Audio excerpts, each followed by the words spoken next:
Hello, everyone. Welcome to the second session of the series Pluralizing the Anthropocene, Re-envisioning the Future of the Planet in the 21st Century.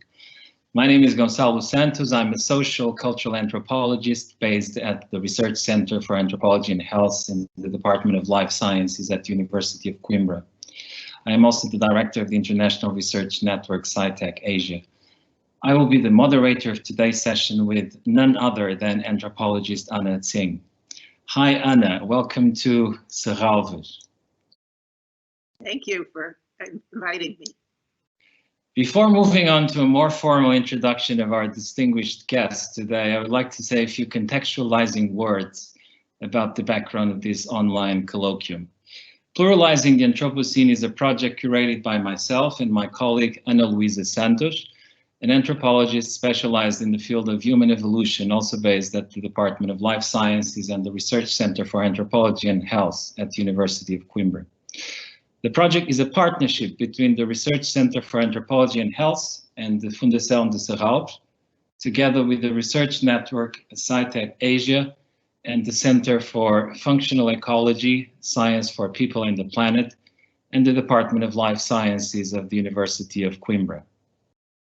I mention all these institutions not just because I would like to express my gratitude, but also because I would like to give you an idea of the diversity of institutions representing the arts, the humanities, and the sciences involved in this project. And this diversity of voices is also reflected in the multiplicity of voices present in the audience here today. Public response to this colloquium has been overwhelming. Serralves is a leading global cultural institution well known for its role in promoting inclusive debates in the larger civil society on topics that matter to everyone. And this colloquium is a wonderful example of this mission. More than 1,600 people registered for this talk alone, including people from many different walks of life and from many different countries and continents. I would like to thank everyone for showing interest in this event.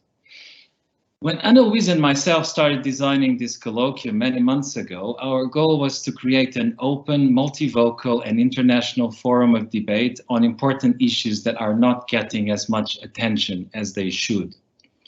The world's attention at the moment is rightly focused on tackling a global pandemic that has proved far more deadly than initially predicted.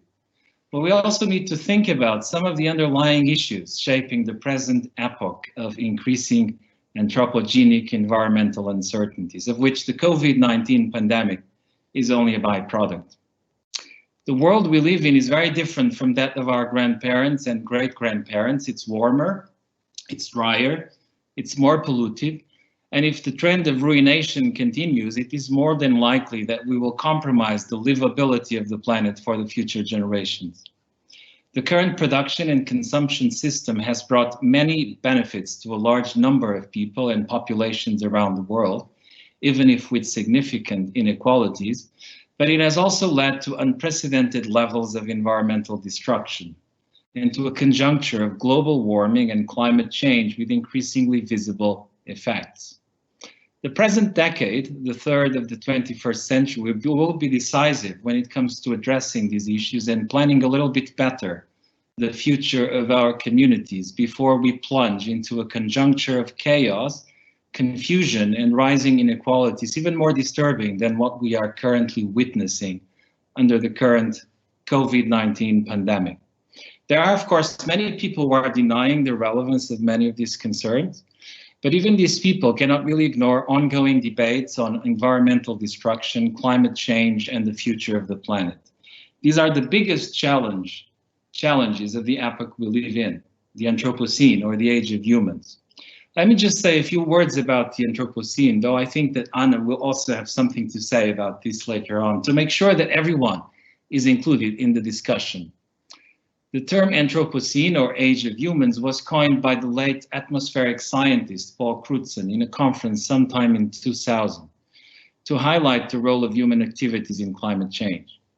The term was then used by geologists to refer to the present geological era as a period in which humans have become one of the most potent geophysical forces in the planet. in their activities, of course, leading to increasing environmental uncertainties. We are now in 2021, and Paul Crutzen died earlier this year, and there is still no consensus within the geophysical sciences on the validity of the term Anthropocene, just as there is no consensus on the precise beginning of the Anthropocene as a geological era. But most scholars would agree that the environmental impact of the human planetary expansion has become increasingly visible after the beginning of the Industrial Revolution, and in particular after the great global acceleration in the post-war period. In the last 2 decades, the term Anthropocene has gained increasing popularity beyond the geophysical sciences, entering the humanities, the social sciences, the arts, and the media, and leading to the development of critical alternative terms like Capitalocene or Plantation Scene and many other, all of which define in relation to the original concept of the Anthropocene. And Anna has been an important contributor, of course, to these debates. Whichever way we look at the concept of the Anthropocene, it has entered global cultural and political imaginaries as some kind of hyper-object or magnet that helps capture the tensions and dilemmas of the age we live in, an age that is marked by increasing anxieties about the future of human life on the planet. But the Anthropocene is not just about a runaway world of environmental doom, it's also about overcoming disaster and catastrophe and creating new visions of hope and justice. The realities of anthropogenic climate change, species extinction, and sea level rise compel a reimagining of humanity's place in the world and an urgent rethinking of the dominant forces threatening the ecological balance of the planet. A rethinking that must go beyond make-do patchwork interventions like green capitalism and technological solutionism. We are living in a high-carbon economy that is environmentally unsustainable and needs to be radically transformed. Using the term Anthropocene to refer to the current age of increasing anthropogenic environmental uncertainties has started new conversations about what needs to be changed in the current economic system. But it has also generated a monolithic understanding of the Anthropocene as a unified human experience. The framing of the Anthropocene around the universalizing species paradigm has a homogenizing effect that hides significant exclusions and inequalities. Not all humans are equally implicated in the major forces driving contemporary human environmental crises, and not all humans, and hardly any non-humans, are invited into conceptual spaces where these disasters are theorized or responses to disaster formulated. If we really want to do something to change the current economic system, we need to be capable of developing a more inclusive conversation that includes all human populations, and we need to be capable of building an economy that is no longer focused on conquering nature, but on learning how to coexist with the plurality of life forms around us. Pluralizing the Anthropocene features 6 talks by well-known scholars in the humanities and the sciences committed to developing a more inclusive and diverse understanding of Anthropocene debates of resilience, adaptation, and the struggle for environmental justice. Every talk will be followed by an informal conversation and Q&A session with the audience via the chat function. The chat function is currently closed, but it will be open towards the end during the Q&A session. If you would like to ask a question to Anna, please prepare your question and have it ready to be posted in the chat box once the Q&A session starts. This talk will be conducted in English. If you need language assistance, Microsoft Teams has a subtitle or transcript function that can be activated by pressing a caption symbol that is usually located in the right bottom corner of the application. A number of languages are available via this functionality, so please feel free to activate it. Please bear in mind that this event is being recorded by Serraobs and will be later released for public viewing via social media and the internet. But let me go back to the main reason why we are all here today. In our last session, we welcomed anthropologist Tim Ingold, who argued that if we really want to change the way the current high-carbon economy is run, it is not enough to do a bit of patchwork and talk of renewables and measurable goals. we need to rebuild the economic system around a more encompassing notion of sustainability. For the sustainability of our economy to become a reality, we need to think of sustainability as something that is not only about sustaining the life of a few species or some human populations. We need to think about the sustainability of everything. And the sustainability of everything is the sustainability of the planet. Today, we are very honored to welcome anthropologist Tsing, who will talk to us about her most recent collaborative project and why we need to pluralize our understanding of the more-than-human Anthropocene. Tsing needs no introduction. She is one of the most influential anthropologists working today. She's a world-leading theorist of globalization, environment, and transnational interconnection, and her pioneering efforts to develop multi-species approaches to the history of contemporary capitalism and its environmental uncertainties have inspired many people around the world. She is a professor of anthropology at the University of California, Santa Cruz, and she was Niels Bohr Professor at Aarhus University, Denmark, where she developed a transdisciplinary program for exploring the Anthropocene.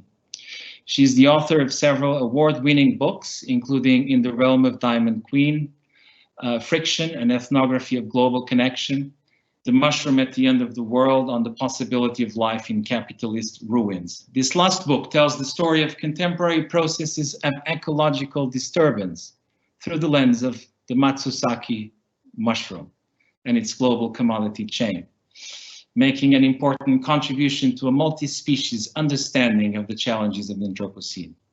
Her most recent project, with multiple collaborators, is a groundbreaking digital online project entitled Feral Atlas, the More-than-Human Anthropocene. This evening, we are in for a treat because Anna will give us an introduction and a guided tour to Feral Atlas. Ladies and gentlemen, Anna Tsing, Pluralizing the Anthropocene, the view from Feral Atlas. Anna, the floor is yours. Thank you so much, and not only for the introduction, but for an amazing introduction to the Anthropocene. Let me share my screen.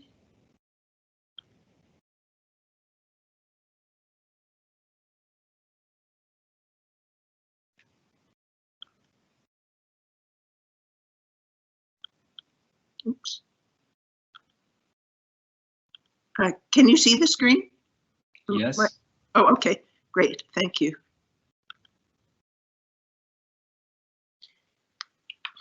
I love the series name for this talk series, Pluralizing the Anthropocene, because it nicely articulates the work I've been doing for a number of years. In this talk, I'm going to present that recently released project to pluralize the Anthropocene called Feral Atlas, the More-than-Human Anthropocene, and it's available at feralatlas.org.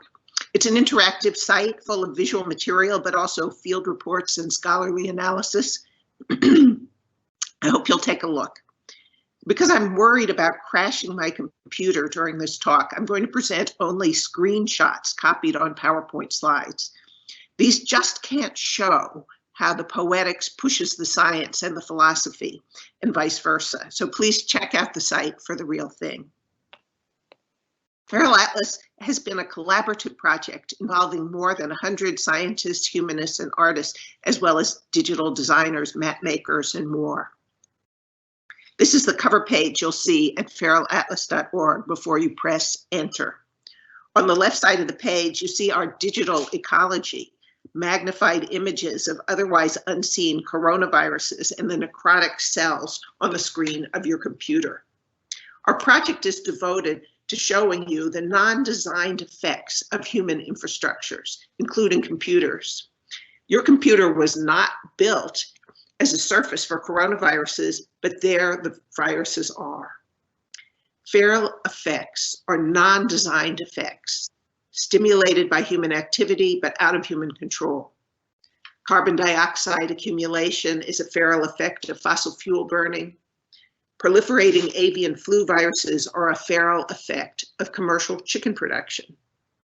The argument of the Feral Atlas Project is that the Anthropocene is made up of the overlapping juxtaposed, interacting, or just sedimenting feral effects of imperial and industrial infrastructures. A plural Anthropocene indeed, that is, one that is both particular to patches, places, and corridors, and at the same time, planetary. As Professor Santos just explained, the term Anthropocene has already acquired many layers of meaning. Climate scientists first suggested the term to emphasize the role of humans in planetary climate change. Geologists picked it up to refer to a proposed new epoch of geological history written in Earth's sediments in which humans have become a major geological force. Biologists and ecologists jumped in to draw attention to the massive wave of extinctions caused by human activities. Historians, philosophers, cultural theorists, social scientists, artists, and poets have joined the conversation, as have businessmen, politicians, and every kind of crafty entrepreneur. This cacophony disrupts any singular purpose one might bring to the term. I think this has been good, a chance for many forms of knowledge to have their say. But this is not the main pluralization I'll talk about today. For my talk, I'll use the term Anthropocene to refer to the world condition of human-caused planetary disaster. Just because the condition stretches across the planet does not mean it's homogeneous. Instead, Feral Atlas argues that the Anthropocene is patchy, made up of heterogeneous scenes of environmental disturbance that hit some places harder than others, even as, taken together, they have planet-wide effects. In this talk, I'm going to show 3 ways to pluralize the Anthropocene in relation to space, in relation to time, and in relation to position. Feral Atlas argues that we need new kinds of storytelling to do this work of pluralizing the Anthropocene. We need to tell empirically grounded stories of particular times and places and positions, and we need to tell them with so much curiosity and wonder, despite their terrors, that readers are drawn to learn more and to take action rather than to become paralyzed by the enormity of the problem. We need people to pay attention. We need wonder in the midst of dread. Let me talk about space. The Anthropocene requires a spatial as well as a temporal analysis. Geologists studying sedimentations of Earth's history look mainly for temporal sequences, but the transdisciplinary mix that's needed to discuss the Anthropocene requires dedicated attention to landscape heterogeneity, that is, the differences from one place to another. Just think, to get us started, of the problem of environmental justice. You may have heard that in the United States, industrial toxins are concentrated in the communities of people of color. Toxic waste is a planetary problem, but also particular. Communities of color differentially suffer from the effects of toxins. This should alert us to why it's so important to pluralize the Anthropocene through attention to its spatial differences. The patch is a term I borrowed from ecologists to discuss a part of a landscape. Ecologists speak of forests, coral reefs, or freshwater lakes as landscape patches. There are also distinctive Anthropocene patches, from parking lots to waste dumps, from COVID hotspots to the plastic gyres in the ocean. Studying such patches shows us how the Anthropocene is made in its heterogeneity. It's the way to see social justice as well as environmental degradation. Feral Atlas approaches the patchy Anthropocene through its human-made infrastructures. By infrastructure, we're referring to projects that transform land, air, and water. While humans have been reshaping the Earth since the rise of our species, Feral Atlas pays special attention to the last 500 years, during which imperial and industrial infrastructures have radically transformed planetary ecologies. Projects of long-distance conquest, governance, and investment for the accumulation of wealth have been infrastructure-making projects, that is, projects for transforming land, air, and water. These infrastructures indeed have had environmental consequences, which we call the Anthropocene.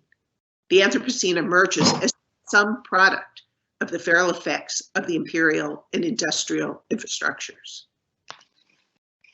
Following infrastructure shows us landscape structure, that is the structure of the patches we need to see to appreciate how the Anthropocene emerges in all its particularity. Let me show you what I mean through describing a few spatial patches where the landscape structure made by infrastructural patches is relevant, and by infrastructural projects. These are taken from field reports in Feral Atlas. Let's begin with the field report by historian Iftekhar Iqbal, who argues that the Anthropocene in Bengal began with the building of railroads under British colonial rule. The ecological structure of the Bengal Delta is caught up in the flow of water from the mighty Ganga and Brahmaputra rivers. The flow of water every year puts down new sediment, and indeed this new sediment, as historian Iqbal explains it, was key not only to the richness of the soil for rice growing, but also of the inability of landlords to enclose all the land, enabling new settlers to establish farms without established land rights. In the beginning of the 19th century, the Bengal Delta was the rice bowl of South Asia. Then along came the railroads, cutting off the flow of water and creating semi-enclosed ponds of water between the railroad embankments. This was the perfect environment for the spread of water hyacinth, an imported ornamental plant that escaped from gardens and that proliferates only in still water. Water hyacinth smothered paddy fields and depleted village water tanks. It killed fish and impeded navigation. Meanwhile, new sediment was no longer available and landlords took over, shutting out the poor. The structure of the landscape changed due to the feral effects of an infrastructural project, here imperial railroads. The Bengal Delta became a rice importing area. When rice supplies were cut off during World War II, a great famine ensued. Railroads are an example of an imperial infrastructure that changed the relationship of land and water with feral effects, including the spread of an invasive weed, water hyacinth.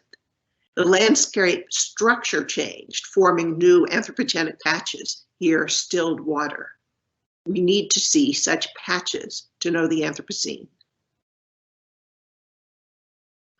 Sociologist Scott Frickel studies the toxic residues of abandoned industry in US cities. As they leak out of industrial sites, toxins create Anthropocene patches. As I mentioned earlier, issues of social justice are at stake, as industrial toxins in the United States are much more likely to be found in poor and Black neighborhoods. In his field report for Feral Atlas, Frickel writes, "Recovering the lost history of these sites allows us to better understand how industrialization fundamentally transforms the nature of cities. It also gives city residents opportunities to reclaim a personal stake in their city's environmental history and its future." Another kind of Anthropocene patch is the Monocrop Plantation. Agroecologist Yvette Perfecto has studied coffee growing in Central America for many years. Monocrop plantations are not the only way to grow coffee. Indeed, most coffee in Central America has been grown in shady polyculture smallholder fields. Only recently have monocrop coffee fields become dominant, but they bring with them a host of non-designed effects, especially pests and pathogens. Since they're open to the sun and the wind, the spores of rust fungi gather there. Coffee rust fungus can destroy whole coffee farms. Central America had been protected by its polyculture coffee growing. But in 2012, in the wake of the new monocrop plantations, an epidemic of coffee rust fungus broke out, and now it cannot be put down. Landscape structures have feral effects. Industrial agrobusiness gathers pests and pathogens. Industrial agribusiness also spreads toxins and creates the conditions for herbicide-resistant weeds, as discussed in this field report on the emergence of herbicide-resistant Palmer amaranth. Meanwhile, fungicide-resistant fungi, including the virulent Candida auris, have been found worldwide in hospitals, killing vulnerable patients. The patches of industrial agribusiness exemplify the structure of the patchy Anthropocene, with its centers for creating plagues and toxic threats for humans and non-humans alike. We must pluralize the Anthropocene in relation to space to appreciate this patchy structure of virality in all its terrors.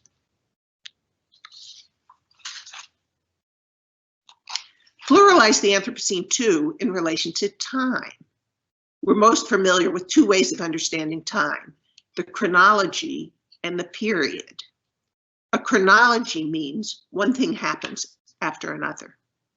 In these demonstrations of a timeline, you can see the Star Wars films release dates or the order of early American presidents. Now, neither of these had much to do with the Anthropocene, but one can imagine lots of chronological diagrams that do, such as this one that shows that higher levels of herbicides are needed each year in response to higher levels of weed resistance. In contrast, a period or an epoch or an era is a homogeneous block of time. Geological time is broken up into these kinds of periods, and geological discussion of the Anthropocene requires periodization. On the far right column of this diagram, you see geological epochs, and you see that all of their names end in "cene." For geologists, the Anthropocene is a candidate for the very top of that right-hand list. But this means it must conform to the standards of what counts as an epoch. It must have an Earth-wide beginning date and an end date and define a consistent period of time in between. These are useful and important ways of knowing time, but they are crafted for particular methods to answer particular questions, and they hardly cover the ways we need to know time to understand the Anthropocene. In Feral Atlas, our team has come up with the concept of Anthropocene Detonators as a way to track the historicity of the Anthropocene. A detonation is an explosion. An Anthropocene detonator brings a whole new world into being. Our detonators are infrastructure building programs that change what's possible in transforming the Earth. They're historical conjunctures, histories that come together, and in doing so make a big difference. Detonators arise in historical time, but they do not cordon off time into periods. They mark transitions that matter. In Feral Atlas, we've chosen 4 major infrastructure building programs, which we call, infrastructure building programs: invasion, empire, capital, and acceleration. To show you how they work in time, let me begin with invasion, which begins with the European invasion of the New World at the end of the 15th century. Architect Fei-Fei Zhou has drawn this both historical and fantastical landscape to convey the temporalities of invasion. The landscape begins on the right with the Spanish ships that arrived in the New World in 1492, and already skipping across thousands of miles, those are conquistadores standing on the Mexican shore. But look closely at the ships. In the background is a Japanese representation of the US ships that attacked Tokyo Harbor in 1853. And looming behind that on the shore is an agricultural station in Australia in the early 20th century, importing foreign plants and animals for settler colonialism. We are skipping across space and time to tell a story about the infrastructure building programs that constitute invasion as an Anthropocene detonator. Indeed, as the viewer moves inland, we traverse a battle between British invaders and Australian Aboriginal communities, as drawn by Aboriginal artist Nancy McDinney. If we keep going, we find ourselves in present-day Amazonia, where cattle ranchers are actively displacing Indigenous people. As we keep traveling inland, we find ourselves in agrarian and suburban settler landscapes, where the transformation processes of land, air, and water does so much to make us forget that this is unceded native land. The Anthropocene Detonator invasion encompasses all these times and places through the common historical conjunctures that have meant that their infrastructure programs make a radical difference, ripping across one world-making project into another. The invasion Anthropocene Detonator is associated particularly with the transfer of portfolios of plants, animals, and diseases from the settlers' mother country to the lands they invaded. Using the invasion detonator, we can see the havoc many of these introduced species cause.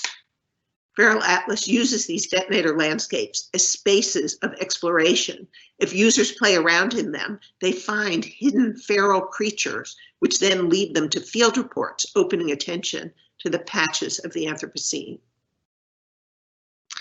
In the invasion detonator landscape, for example, a reader can learn about the diseases that were brought with European armies and settlers as these made their way across invaded continents and territories. And that square that's imposed on the landscape in the site is created by hovering over the place where you might find these conquest spread pestilence in this case. Animals brought in by settlers to solve settler agricultural problems, often unsuccessfully, are part of this detonator landscape too, like the cane toads introduced to Northern Australia to eat sugarcane plantation beetles, which they never touched. The cane toads instead spread across the landscape, killing many of the animals on which native peoples depended. And on the site, you'll see that the little spot for the cane toad is in that agricultural extension station. In Latin America, colonial settlers have cut down forests for cattle ranching, and they've introduced grasses that keep the forest from regenerating. In Panama, as anthropologist Rosa Fisek reports, Indigenous and Black residents have been marginalized in this colonization. The detonator landscape, then, is also a compilation of stories of different times and places, but united by the historical conjunctures of invasion. The history that Feral Atlas tells, then, is a history of infrastructure building programs that each spread across space and time, making a world-ripping difference. If invasion shows us histories of the imposition of new plants, animals, and diseases, our empire detonator, which begins in the early 17th century with European expansion into Asia and then Africa, highlights coerced labor and plantation agriculture, and water management, as well as roads and railroads. Capital shows us the commodification of the earth, and acceleration shows the introduction of long-lasting toxins, plastics, and radioactivity since the 20th century. These are the four horses of the Anthropocene, each a condensation of historical events across many places, but each tied to a common world-making project. Many scholars have weighed in on the question, when did the Anthropocene begin? Our Anthropocene detonators correspond in many ways to four of the most convincing answers. 500 years ago, with the European invasion of the Americas, which wiped out so many people and transformed so many new species. Or 400 years ago, with the spread of European colonial rule with its technologies of governance and transport for bringing resources from the colonies to the metropole. Or 200 years ago, with the rise of capital and the ability of distant investors to wreck ecologies so far from home for profit. Or 75 years ago, when the first atomic bomb announced the rise of US-American hegemony with its ability to spread colonial programs to so many parts of the earth, giving elites everywhere the chance to destroy the living world. Each of these arguments is recognized in our turn to Anthropocene detonators, but we also offer a different theory of history. History, like memory, flashes up in a moment of danger, as philosopher Walter Benjamin once said. Rather than a steady tread, one thing after another, or the tight boxes of periods, If we want to know how the world changed, we need to look for those flashing moments of danger when everything changed. We have detonated the Anthropocene over and over, but not randomly. Powerful infrastructure building programs have gained the dominance to rip the fabric of the world. Let me turn to my third way of pluralizing the Anthropocene in relation to position.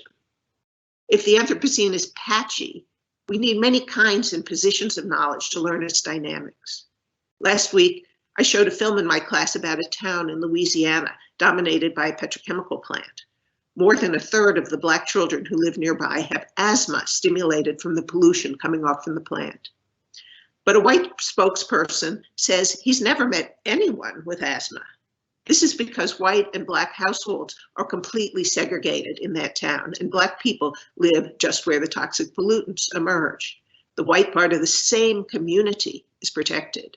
This is just one example of how we need situated observations able to tackle the patchiness of an Anthropocene landscape. The example I just gave offers a reason to invite scholars of color, as well as those from the Global South, more firmly into discussions of the Anthropocene. But other kinds of heterogeneity in experience and empirical knowledge also need to be acknowledged.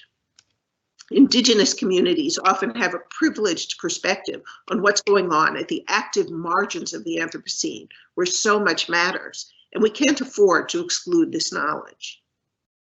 And of course, the academic disciplines provide very different kinds of knowledge, and we need it all to understand the Anthropocene. How could we possibly understand the entanglement of human and non-human histories without forms of knowledge that show us how to focus on human and non-human, respectively? The academy has not been very good at this, so it's a major challenge to build new modes of collaboration. One way Feral Atlas deals with these challenges is to stretch the concept of the map. This is an atlas, after all, and we need an atlas to know the patchy Anthropocene, composed of heterogeneous landscape structures. But the unifying grid of GIS maps does not help us. It takes far too much for granted about how the world is put together. Let's look at some Feral Atlas maps. Australian Aboriginal artist Russell Ngadiali Ashley painted this map for Feral Atlas, showing his people's relationship to land. Ashley is not an urban elite artist. He's part of a rural Aboriginal community fully immersed in working through relations with country through the representational forms that show ancestral ties. This painting shows his ancestral clan animal, the goanna lizard, with people dancing, singing, and crying around the goannas. They're crying because the lizards are dying, poisoned by the cane toads, shown on the right. I mentioned cane toads as a settler colonial import in Australia. Ashley writes, before, goannas were here forever. In the olden days, people spent time hunting them. Now, a stranger has come. Napaki, white fellows call him cane toad. We don't know him or where he's from. But he came and he killed our animals, especially those two goannas we call Janda and Bijai. Now we eat only kangaroo, emu, turtle, and some crocodile. No more Janda, no more Bijai. We have ceremonies and stories for Janda and Bijai. But the cane toad came in their secret way and they speared the goannas and other animals dead with their poison spear. We still have the law. We can dance for them, Janda and Bijai, but they are gone. We've still got law. We can't forget. We can't forget about goanna. In Feral Atlas, Ashley's painting is a map. Indeed, paintings of this sort have played a role in Australian land rights cases, where they offer witness to the relationship between people and country. In Feral Atlas, pluralizing the Anthropocene means including maps such as this that reflect a different way of observing, performing, and making country. We can only know this patch through this kind of knowledge. Here's another Feral Atlas map. It's the plan of an 18th century British ship full of kidnapped and enslaved African people, packed and bound for unrelenting labor in the Americas. African-American anthropologist Paula Ebron has been studying the world occupied and built by enslaved people in the US Southeast. In her Feral Atlas field report, she asks about the ecology of the slave ship itself, where bodies were confined in filth and disease. It turns out a new breed of mosquito evolved on these slave ships, a breed both dependent on human water sources and capable of transmitting deadly human viruses such as yellow fever. The mosquito changed what was possible for both Black and white people in the Americas. A map of Atlantic slave routes needs to get close enough to bound bodies for us to consider how their proximity might matter in the midst of other deprivations. Again, by opening up the conceptual frames of the map, we can see a level of Anthropocene making process that would otherwise be invisible. One more illustration. Here's a pretty conventional looking map of the United States offered by two ecologists studying the invasive weed kudzu in the southern United States. The map's taken from an interactive program in which ordinary people can enter photographs and records of the places where they find particular species. As you can see, kudzu, a Japanese plant of human disturbed areas, has spread widely in the United States, especially in the South, where erosion and soil depletion caused by cotton plantation agriculture made it difficult for native plants to grow. The map is already a stretch of official mapping practices because it incorporates data from many users. But its familiar outlines make it useful for the scientists who want to offer a straightforward, policy-relevant account of kudzu invasion ecologies. Feral Atlas has two entries on kudzu. Here's the map for the other entry. Photographer Helene Schmitz has tried to capture the haunting ruins of landscapes draped in kudzu. Her field report is a series of photographs, of which this is one. It's not a map in the conventional sense of the term, but it captures the process of making things feral in a way different than a conventional map can. The juxtaposition of these two maps of kudzu proliferation in the southern United States do some of the work Feral Atlas offers in pluralizing the Anthropocene. How can a photographer and ecologist both contribute to describing the Anthropocene? Feral Atlas asks users to move back and forth between these two descriptions, savoring each. Each is empirical. Each is authoritative. Neither is placed on a pedestal as the full truth. Instead, the patchy Anthropocene can be explored in the overlap, juxtaposition, and interaction across field reports from different positions. The ability to move back and forth between different kinds of accounts is one of the big virtues of the digital format. Rather than asking readers to move from one end of a book to another, users of Feral Atlas can hop between field reports on varied axes. In the example I just gave, there are two reports on kudzu. But even across different feral entities, there are chances to move back and forth that make it possible to pluralize the Anthropocene. One of the analytic categories in Feral Atlas is what we call feral qualities, by which we refer to the historically shaped abilities of non-humans to thrive with human infrastructures and go off in their own directions. We picked out 10 kinds of feral qualities that we think help readers across the many field reports. Feral qualities show up in the margins of every field report. In this screenshot, on the left-hand side, you see the red line that says feral quality. When a reader clicks that red line, a box opens in the margin. In this case, we've identified a feral quality which we call superpowers, which means that the feral entity has undergone a rapid transformation to work together with the human infrastructure. In the case of the Aedes aegypti mosquitoes that traveled on slave ships, they changed their ecological preference for living in tree holes to living with human water sources. They gained the superpower of living together with humans and exclusively with humans, so you can't get rid of them.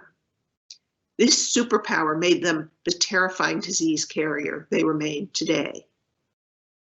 At the bottom of the explanation, perhaps you can see three phrases that are underlined. These are links to other field reports in Feral Atlas, and they mark cane toads, Palmer amaranth, and sea lice. Now, all three of those have developed what we're calling superpowers, rapid evolutionary changes to live with humans. In each of these cases, the changes have made them much harder to live with. Feral qualities, then, is one of several ways that Feral Atlas asks readers to move horizontally through the text, savoring the varied field reports in relation to each other. Another structure for horizontal movement in Feral Atlas is what we call TIPPERS, modes of infrastructure-mediated state change. Now, back at the beginning of this talk, I showed this slide, a still from a video poem for the TIPPER burn, which refers to the world-changing effects of burning fossil fuels, as well as the harnessing of radioactivity. Our TIPPERS are modes in which infrastructural work has changed what's possible. Crowd, take, grid, dump, pipe, smooth, speed, burn. Each of these one-syllable verbs from the earliest roots of the English language tells of an ordinary kind of human work, but a work that has been completely transformed by imperial and industrial infrastructures. These are our TIPPERS, and Feral Atlas explains them not only through essays, but also through video poems, short reflections on the power of that infrastructure-mediated mode of state change. We also offer our own little word poems that try and condense some of this work. And at the bottom of each of these TIPPER pages, there's a carousel that offers users the chance to think about the effects of burn, in this case, here starting from the right, through the production of excess carbon dioxide, through the whale-killing effects of the noise of gas exploration ships, through the radiation poisoning of both construction materials and foods such as blueberries, and through the toxic fogs that arise from coal mining and burning in many parts of the world. These are just a few. If you push that arrow on the left, you'd bring up more. The philosophical import of encouraging these horizontal transfers from field report to field report can be appreciated more clearly when I explained who researched and wrote the ones that you can see on your screen. The carbon dioxide entry is written by a geologist working together with an artist. Underwater noise is discussed by an acoustic scientist. Fukushima wood chips is the topic of a report by an ecologist working with an anthropologist, both devoted to expanding citizen science. The blueberries report is written by a historian. There are three separate pieces on toxic fog, one by a geographer, one a historian, and one an anthropologist. You can appreciate, perhaps, that this horizontal reading is a way of pluralizing knowledge, working across the disciplines and especially across the deep abyss between the humanities and the natural sciences. To pluralize the Anthropocene, we need strategies such as this to get scholars to even read outside their fields.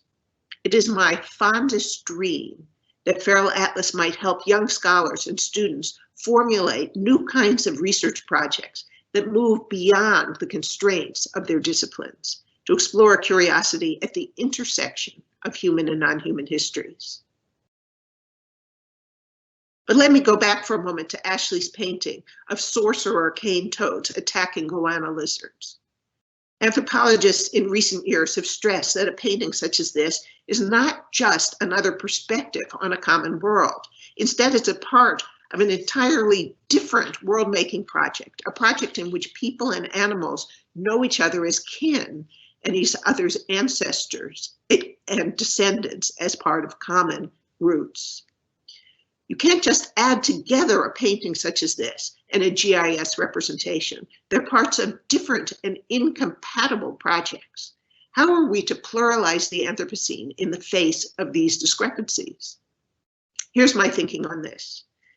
Ashley painted this painting for Feral Atlas. He recorded a small essay for us using a mixture of his native Yolngu and Australian English words. Our projects are not in separate universes. They're already overlapping. Even as there are many world-making projects alive today, They also rub against each other, nudging, irritating, and adopting each other, as well as sometimes promoting misunderstandings. Pluralizing the Anthropocene needs to take place in this zone where multiple ways of knowing and doing the world cohabit uncomfortably, but not entirely removed from each other.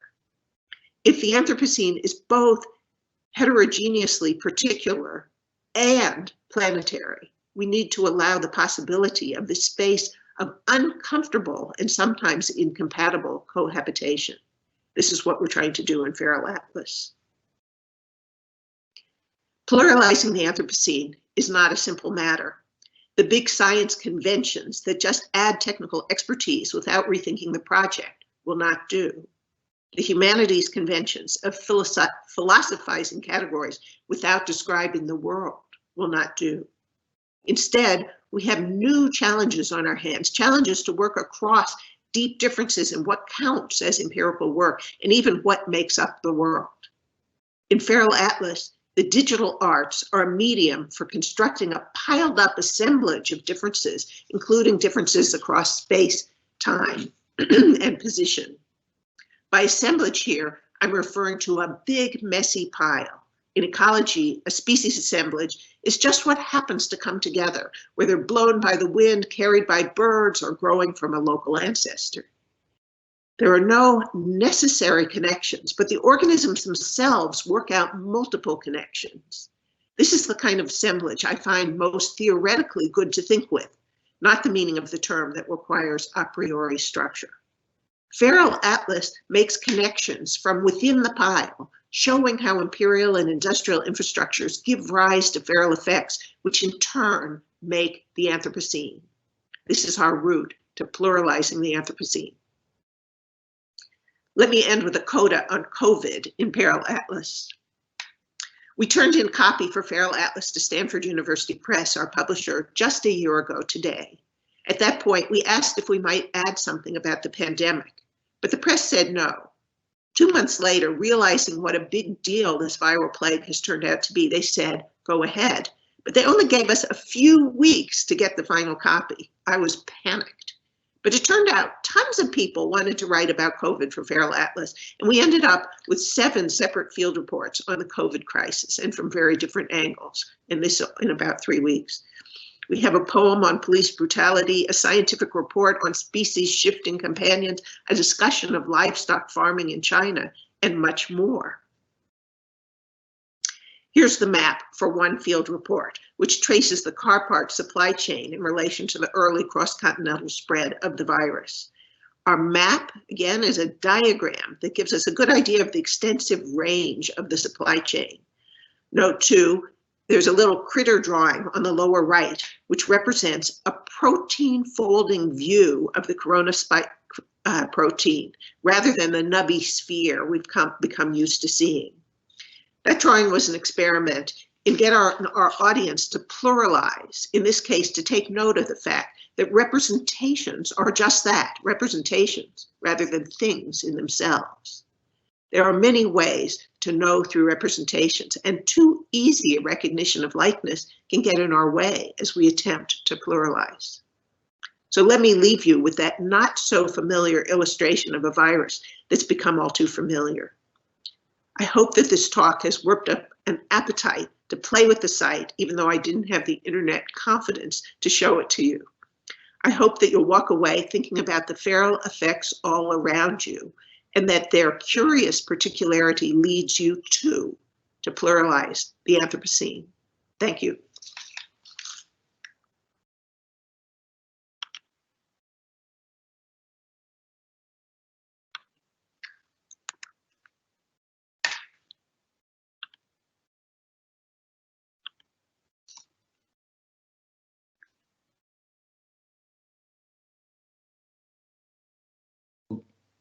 Thank you very much, Anna. Sorry, my microphone was off for this very rich talk.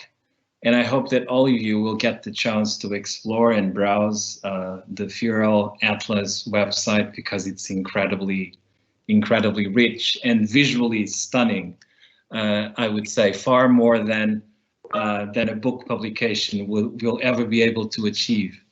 I mean, you gave us a very rich imagery of the Anthropocene. You noted that humans have been reshaping the Earth since the rise of our species, but that in the Feral Atlas project, you're paying particular attention to the last 500 years. So basically the period that started with the onset of the imperial and industrial infrastructures that you described in your presentation, and that have radically transformed, of course, planetary ecologies.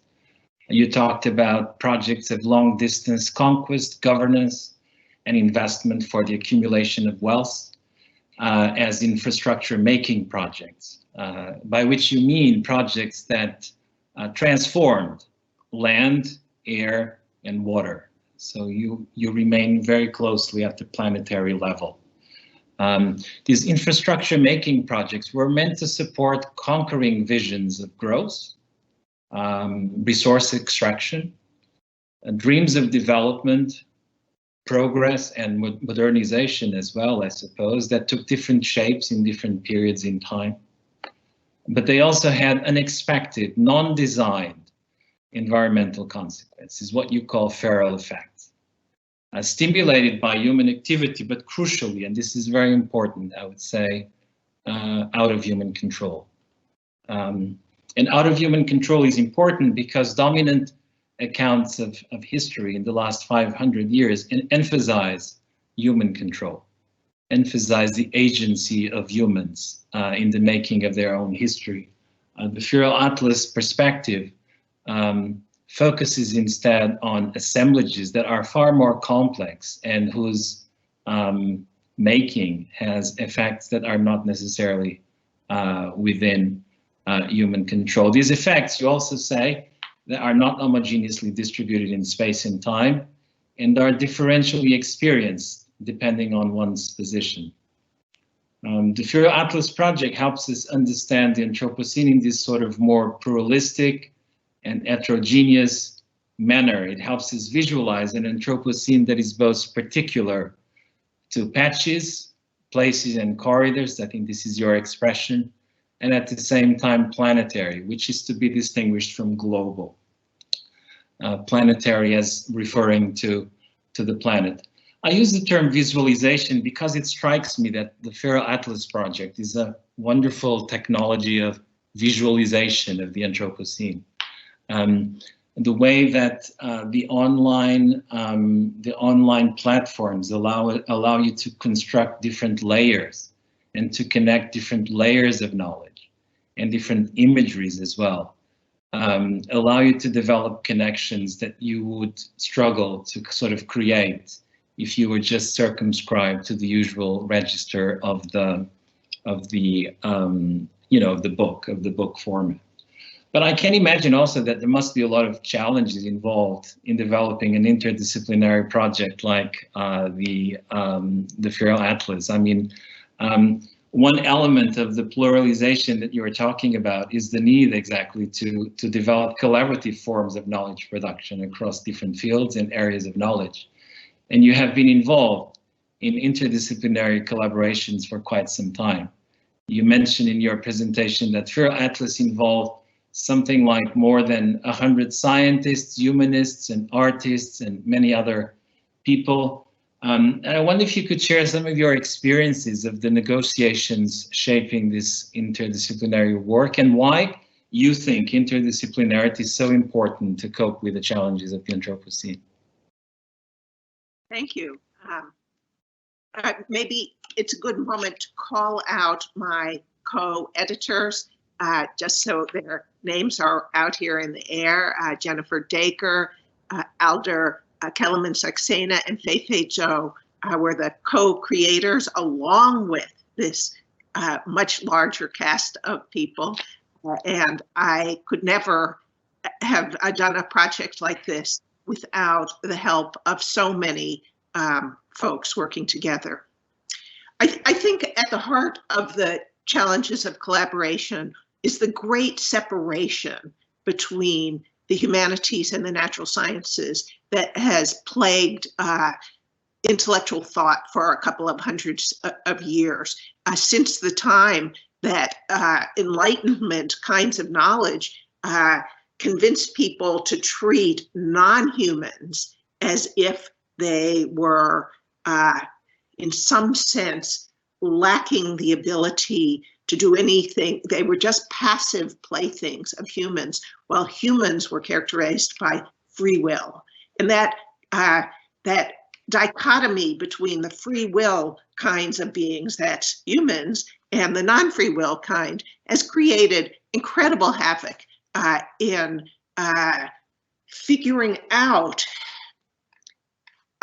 kinds of conversations that you can have when human and non-human histories become completely intertwined, as in the Anthropocene, that are conventions of how to look at the world, that the way we use words, that all kinds of training bring multiple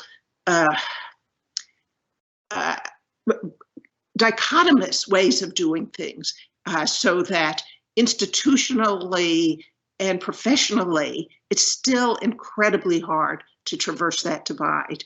And so this project is a dreaming of how, through looking at the feral effects of human infrastructures, you could begin to start with research projects in which you have to know something about humans and non-humans at the same time.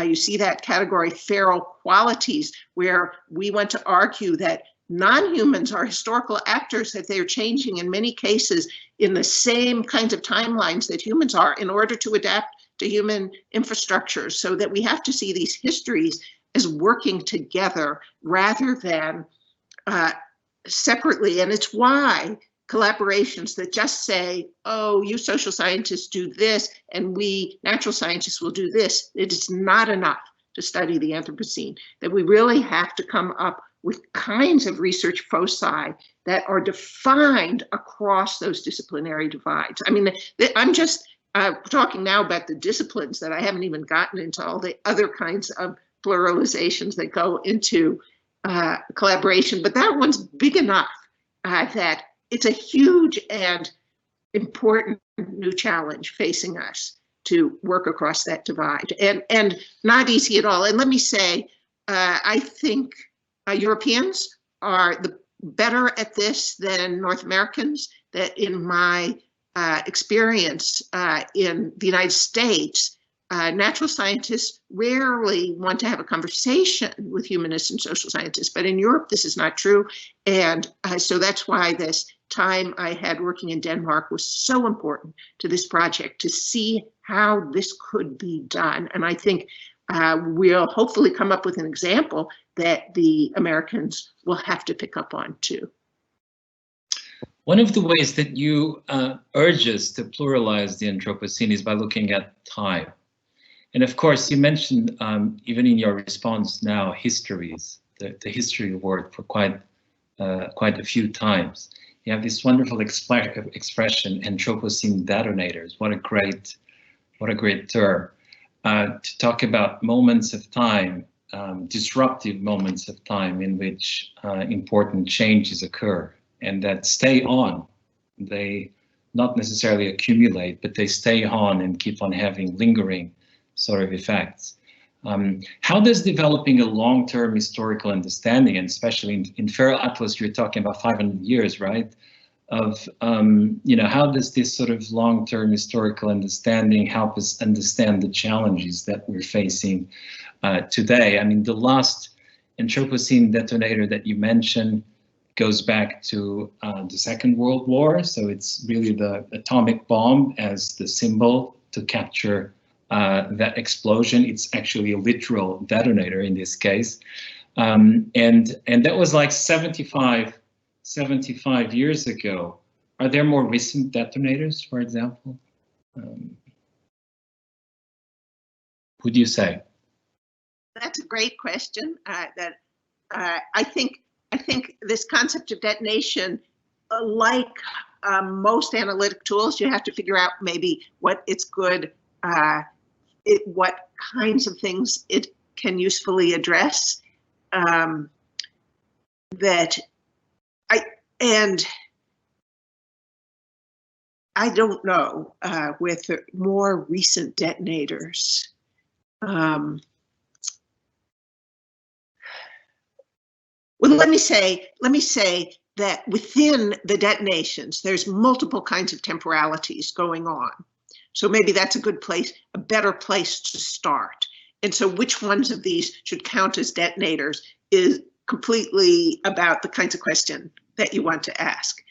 So we're even in those landscapes that Fei drew, of which I just showed you one, and then a tiny glimpse of the Empire one. You need to, we're hoping that the viewer can see many temporalities encapsulated in each one of those, so that in the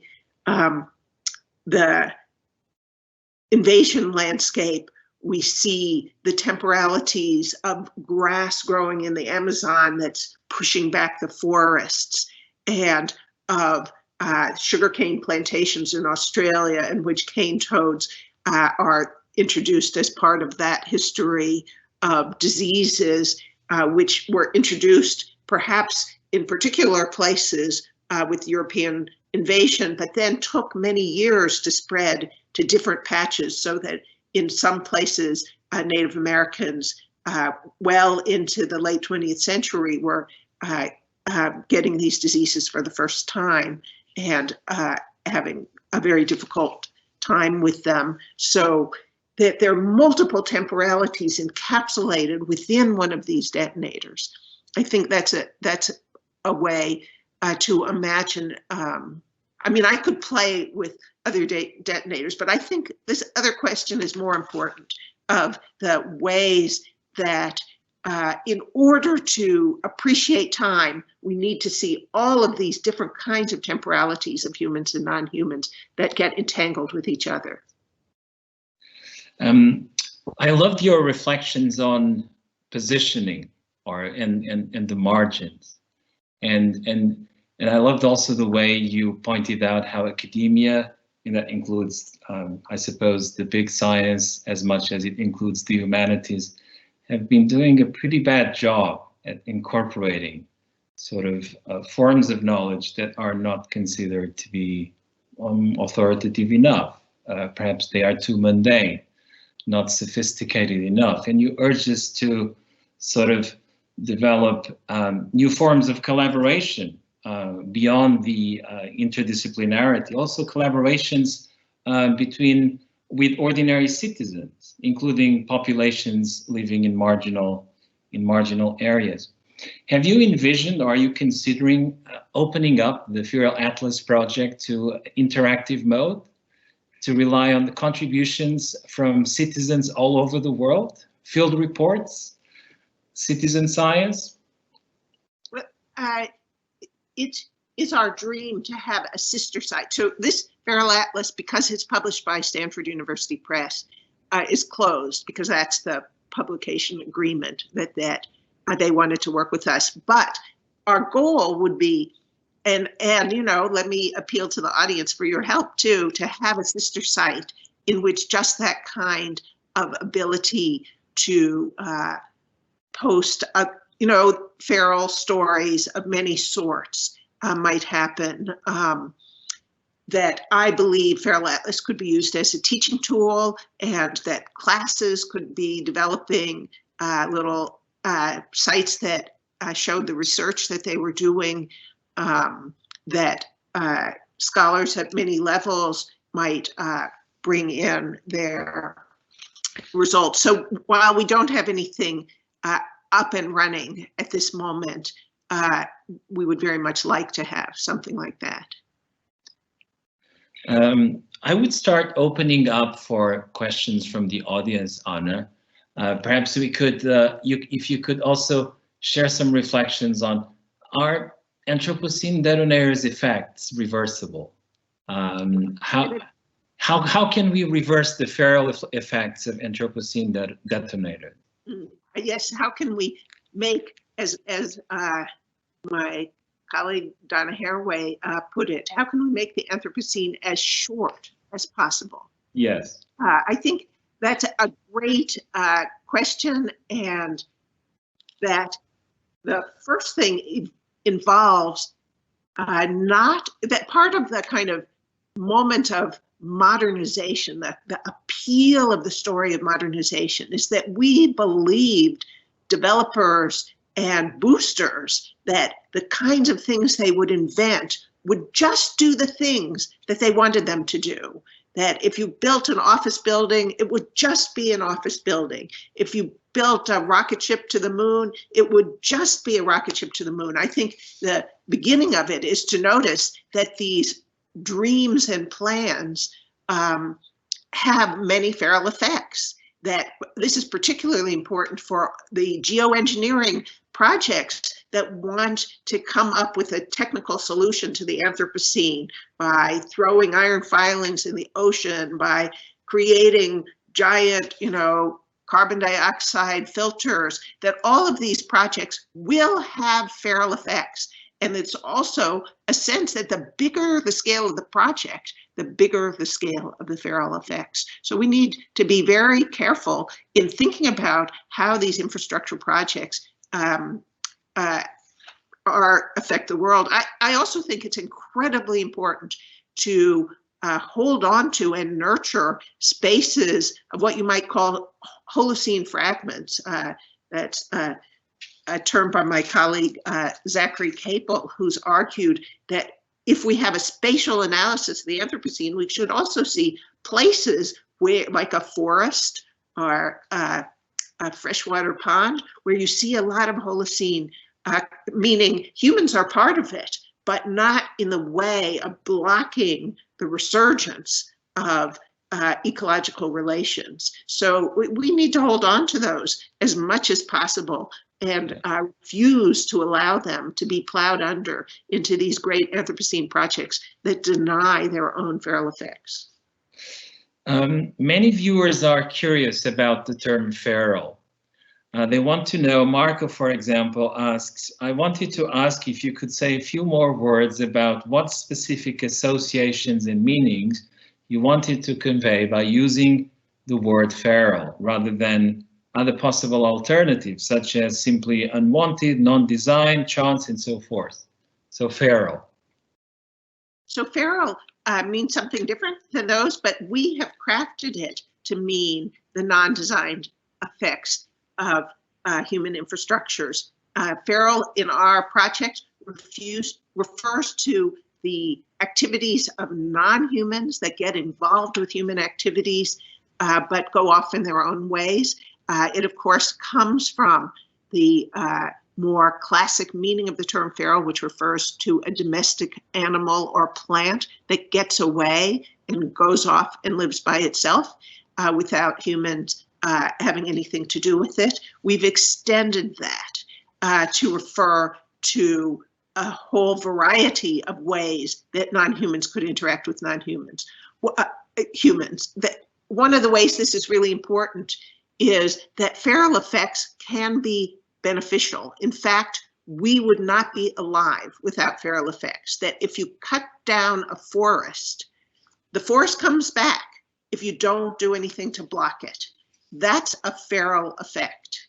So all those trees that are growing in former construction projects and growing out of abandoned human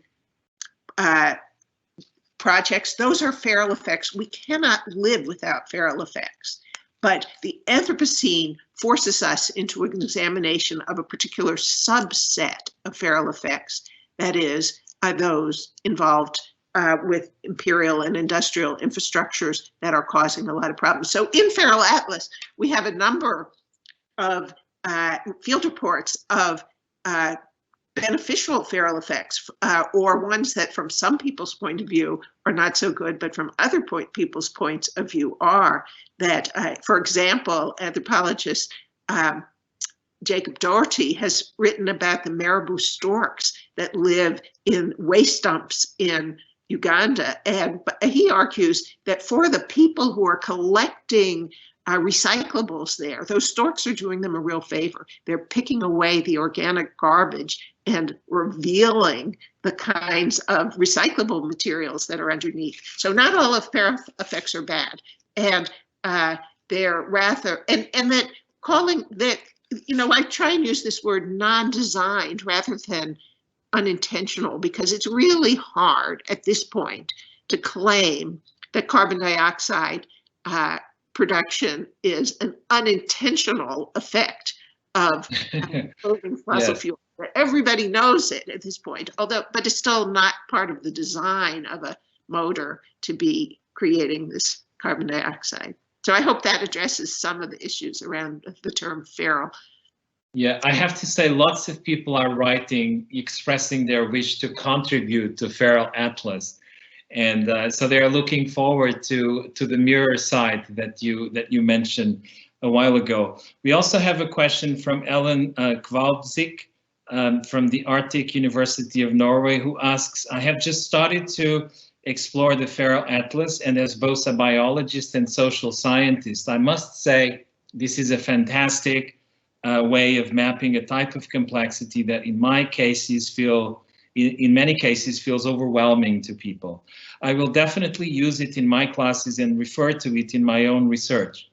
My question is, how do you think about letting people outside academia become invested in this type of approach? I suppose that Ellen refers to policymakers, perhaps, people outside academia,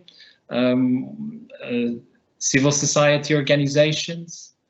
So how to get them involved in this kind of approach?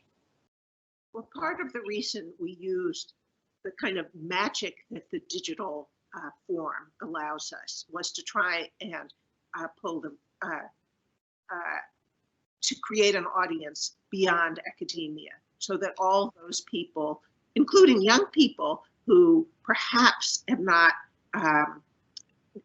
gotten the same love of books that I had when I was growing up, but can find that love in digital media. We're hoping to draw all those people in through the digital media. And I believe that could include policymakers as well. Many years ago, I heard a talk about climate models in which a European climate modeler talked about how they brought policymakers in by making it fun and getting the policymakers to run some of those models themselves instead of just presenting them with data sheets. And in that sense, I'm hoping that perhaps all kinds of people could look at this. But I can't help but bring out the problem that we've had, which perhaps some of your audience can help us with, which it had not occurred to me, I'm embarrassed to say, until the publication of this a few months ago, that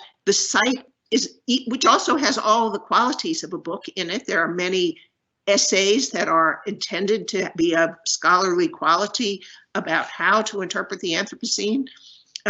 It's not going to be reviewed because it's a digital publication, and that all of the kind of reviewing publications won't touch it. So let me encourage everyone in your audience to, if you happen to know someone who's associated with a publication that reviews, to see if you can stretch their ideas to review a digital publication. I mean, here we're all pushed to pay attention to the digital media, and then they tell us that they can't touch it because it's digital. It has all the qualities of book plus. So I think I'm delighted to hear a scholar that will use it, but in order to make that possible, we need to get at least one review somewhere. So help us out.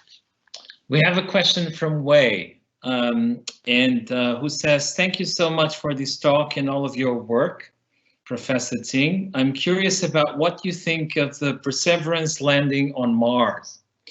What does it mean for the Anthropocene and ferality when human dreams and their reach are exoplanetary?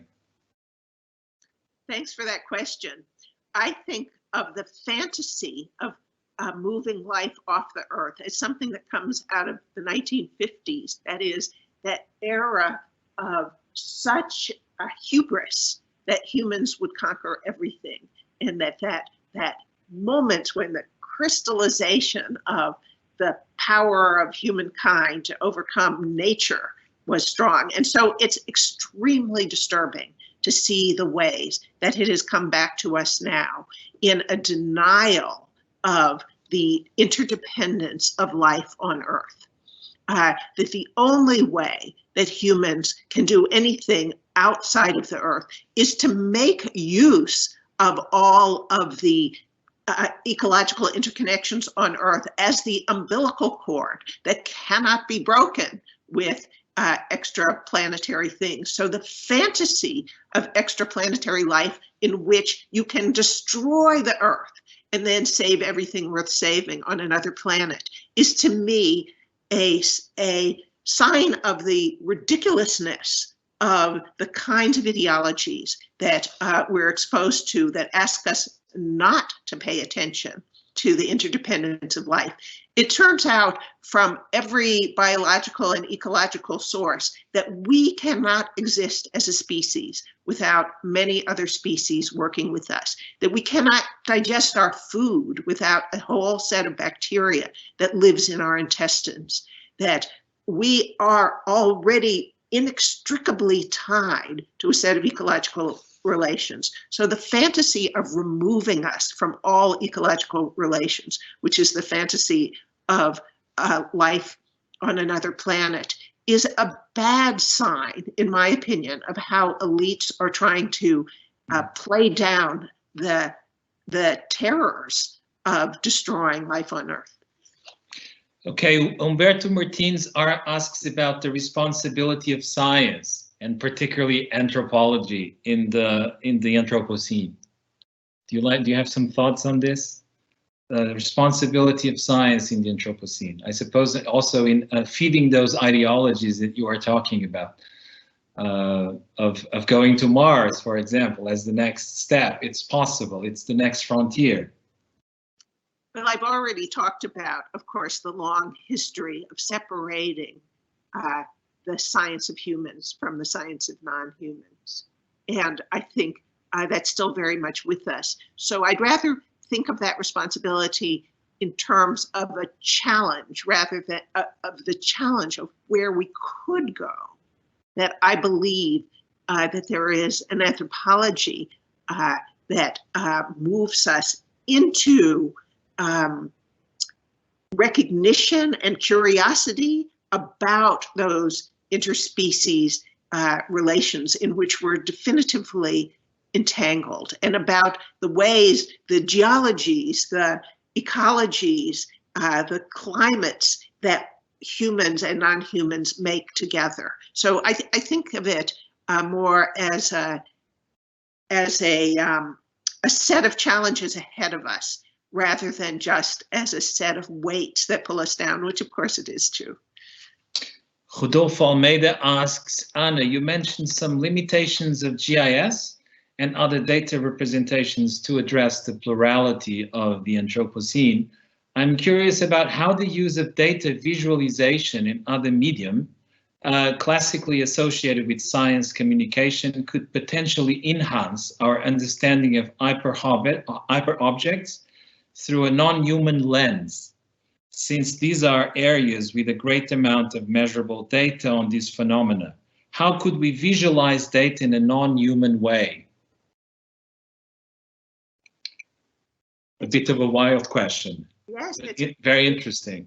Full question. Well, the first things that occur to me is to work with kinds of scales that might not occur to us otherwise, that we get stuck in a particular conceptualization of scale, and also the requirement that scales all stack up with each other. That, for example, when I was studying mushrooms, and in the United States, the first researchers from the Forest Service who were trying to figure out how suddenly mushrooms had popped up as one of the most valuable components of the forest they were asked to manage. But they wanted to draw transects. This comes out of the history of forestry in the United States for looking at stands of trees. And as you can imagine, a tree-oriented transect is completely irrelevant to studying an ectomycorrhizal mushroom, which comes in little patches, rather than you're not going to find it if you use that. So it's just an example of how we have to be much more creative with how we understand scale if we want to pay attention to the world of the varied non-humans that are around us. And that's just one of what that question actually asked me to open up a huge array of different possibilities. So let me just thank the questioner for that. There are also many questions about the term Anthropocene itself and why you keep on using it as opposed to other terms available, Capitalocene and Plantation scene and so on and so forth. Could you share some thoughts on that? Well, first, I really agree with and admire what Donna Haraway has argued about adding more terms, that all of these terms should pile up as ways of making us aware of the kinds of things that are going on around us.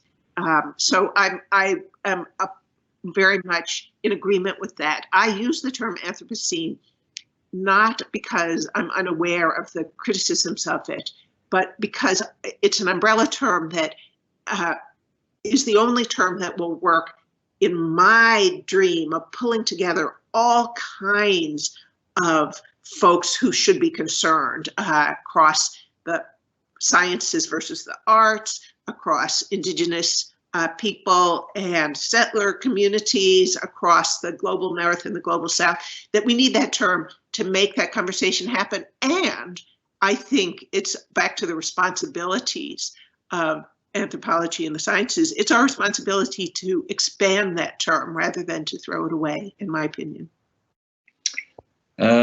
We also have a question from Olivia Bina. Thank you. I ran an European Union network on interdisciplinary research and must agree with its absolute need and persistent obstruction. Your work can help so much in finding ways of co-creation of knowledge and knowing acceptable to our academic institutions. Many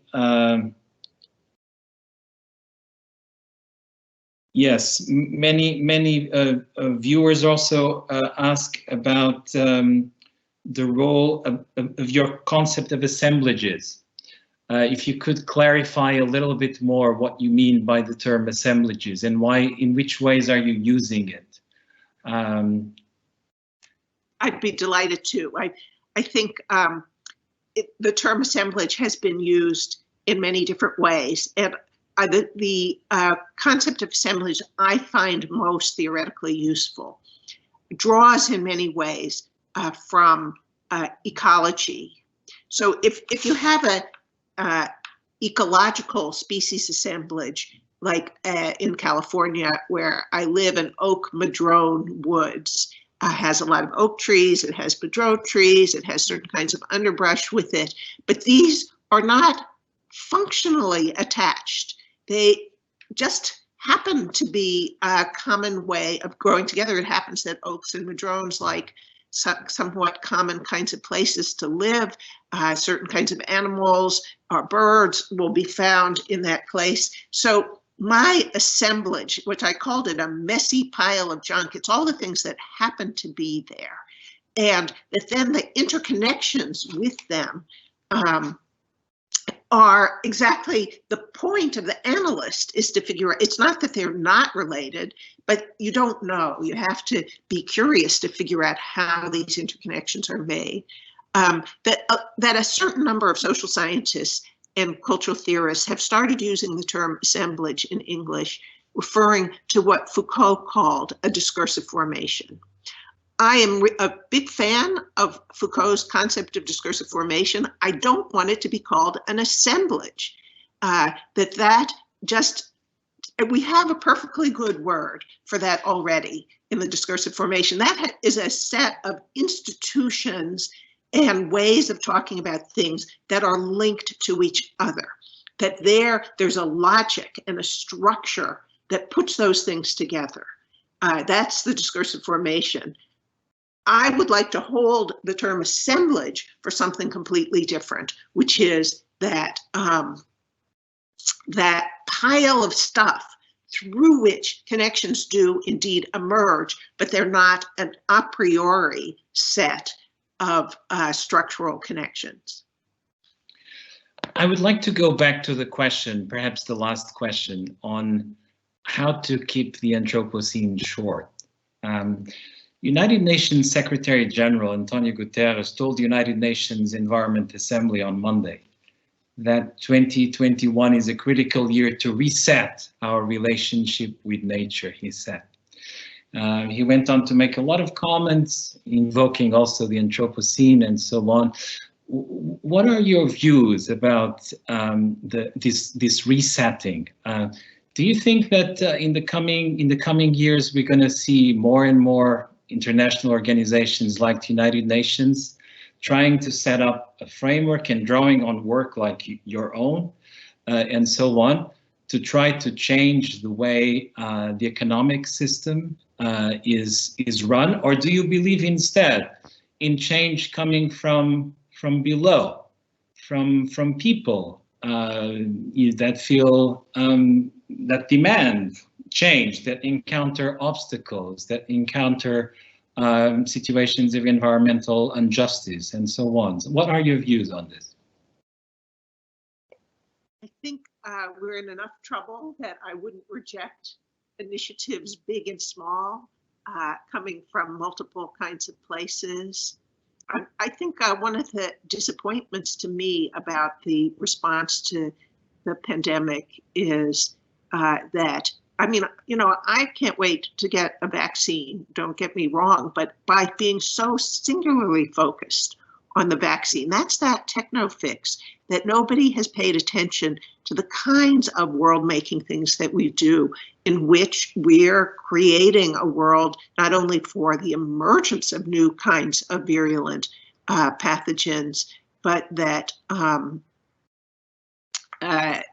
that transmitting them around the world has become so naturalized that people want to go take vacations for a few days in another continent, that everyone wants that dream of having, you know, what Bruno Latour has called out of this world kinds of relationships with the planet, that I would like to see a set of responses at all levels, at every level, from both the tiny things to the big things, that I think with Feral Atlas, we've made the suggestions that there's things that can happen that are not on a one planet scale, but rather to address the plagues among plants as well as animals and people that could change by, for example, not importing live soils around the world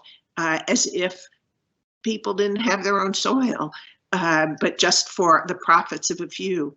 That there are small things as well as big things. And I can hardly object to initiatives at any level. Thank you, Anna. We're sort of running out of time. And so I would like to conclude the session today by saying that this has been a wonderful discussion. Thank you so much for sharing your ideas. The discussion has been very, very inspiring. Anna has made a wonderful call to pluralize the Anthropocene and to do it in three different ways: in relation to space, in relation to time, and in relation to position. She has reminded us that the Anthropocene is patchy, made up of heterogeneous scenes of environmental disturbance that hit some places harder than others, even as taken together, they have planet-wide effects. They are planetary. She called for the development of new kinds of storytelling to do this work of pluralizing the Anthropocene. We need to tell empirically grounded stories of particular times and places and positions. And we need to get readers and listeners to be captured by these stories and to take action rather than to become paralyzed by the enormity of the task and the problem. We need to get people to stand up to the constant barrage of messages asking us to forget that is to allow powerful actors like governments and multinational corporations with their eyes focused on short-term gains to pretend that environmental devastation does not exist and that it's okay to keep the status quo. Please join me in thanking Tsing for the pleasure of our company and for showing us how to develop a more pluralized understanding of the feral challenges of contemporary Anthropocenic landscapes. Before you all go, let me just remind you that the next session of Pluralizing the Anthropocene will take place on March 18th at 6 p.m. GMT. We will be talking to anthropologist Agustin Fuentes about human-animal interfaces in the current age of increasing environmental uncertainties. The event is free, but registration is required. As usual, please check the Saralva's website for more details on how to register. Many thanks once again for your support, and see you again on March 18th. Thank you.